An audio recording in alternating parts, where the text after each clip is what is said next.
Jangan salah info. Saya kesini mungkin Bapak terima, mungkin pembisik-pembisiknya menyatakan Egy datang meminta maaf. No way. Egy Sujana menegaskan dirinya tidak pernah meminta maaf kepada Presiden ke-7 RI Joko Widodo. Pernyataan itu dilontarkan setelah dirinya bertemu dengan Jokowi di Solo pada Kamis 8 Januari 2026 sebelum Jokowi mengajukan restoratif justice ke Polda Metro Jaya yang berakhir dengan terbitnya surat perintah penghentian penyidikan SP3 untuk Egy. Bandara Soekarno-Hatta sebelum terbang ke Malaysia, Egy menjelaskan tujuannya ke Jokowi bukan untuk meminta maaf. Ia menyebut dirinya tidak pantas menjadi tersangka karena statusnya sebagai advokat yang harus tetap patuh pada undang-undang dan karena ia lebih dahulu melaporkan Jokowi sebelum akhirnya dilaporkan balik. Dalam pertemuan itu, Jokowi disebut menanyakan langkah apa yang harus dilakukan terkait kasus tersebut. Egy menjelaskan bahwa dari situ muncul ide restoratif justice. Ia memohon perintah dari Kapolri ke Kapolda, Kapolda ke Dirkrimum untuk cabut cekal dan mengeluarkan SP3 untuk dirinya. SP3 resmi kemudian diterbitkan pada Kamis 15 Januari 2026 sore setelah seluruh proses restoratif justice selesai. Jangan salah info. Saya kesini mungkin Bapak terima, mungkin pembisik-pembisiknya menyatakan Egy datang meminta maaf. No way, jelas ya. Saya datang bukan untuk minta maaf. Itu saya sampaikan depan beliau. Saya ingin menegakkan kebenaran. Kenapa?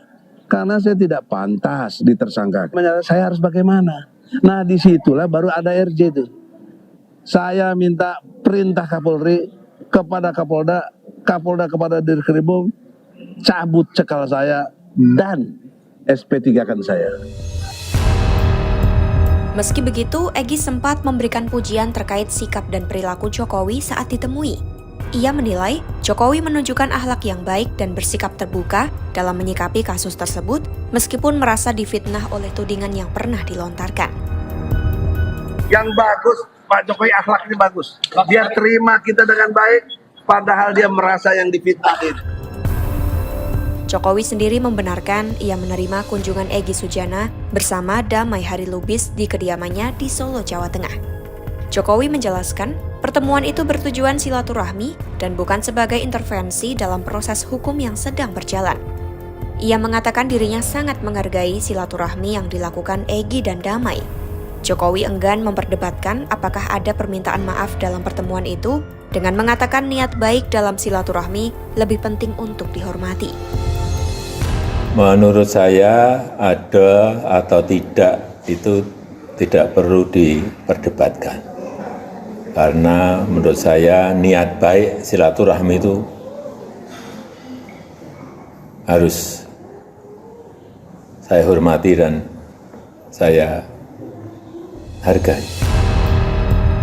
Sebelumnya, Polda Metro Jaya telah menetapkan Egy Sujana dan beberapa orang lain sebagai tersangka dalam kasus tudingan ijazah palsu Jokowi yang dibagi ke dalam beberapa klaster. Klaster pertama terdiri dari Egy Sujana, Kurniatri Royani, Muhammad Rizal Fadilah, Rustam Effendi, dan Damai Hari Lubis.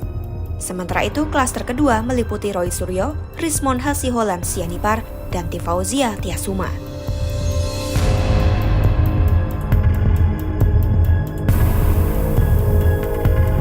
Download Tribun X sekarang, menghadirkan lokal menjadi Indonesia.